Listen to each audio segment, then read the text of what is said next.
এই মুহূর্তের সেরা পাঠ। সপ্তাহান্তে ভোগান্তি শিয়ালদা দক্ষিণ শাখায় একগুচ্ছ লোকাল ট্রেন বাতিল। শনিবার রাত 10:15 থেকে রবিবার ভোর 4:45 পর্যন্ত পাওয়ার ব্লক। যাত্রীদের অসুবিধার কথা মাথায় রেখে সপ্তাহান্তে পাওয়ার ব্লকের পরিকল্পনা রেলের।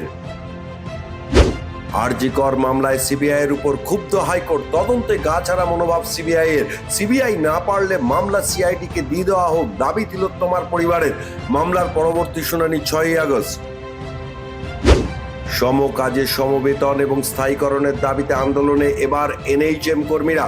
এদিন বাঁকুড়ার ঈদগাহ মোল্লার পৌর স্বাস্থ্য কেন্দ্রে প্লাকার্ড হাতে সমকাজে সমবেতনের দাবিতে আন্দোলনে সামিল হলেন এনএইচএম কর্মীরা। ভাঙড়ে তৃণমূল নেতাকে ডিম ছুঁড়ে বিক্ষোভ আইএসএফ কর্মীদের। ভাঙড়ে পাকপোল বাজারে তৃণমূল নেতা খয়রুল ইসলামকে ঘিরে তুমুল বিক্ষোভ, চোর চোর স্লোগান। তৃণমূল নেতার মুখে, গায়ে, মাথায় ছোড়া হয় ডিম। ভূমিকম্পে বিধ্বস্ত ভেনেজুয়েলার পাশে দাঁড়ানো ভারত। ক্ষতিগ্রস্তদের সহায়তার আশ্বাস। ভারতের সমবেদনা জানিয়ে এক্স হ্যান্ডেলে পোস্ট করলেন প্রধানমন্ত্রী নরেন্দ্র মোদী। এখনকার মতো আপডেট এই পর্যন্ত। সমস্ত খবর ও আপডেটের জন্য চোখ থাকুক নিউজ পোল বাংলায়।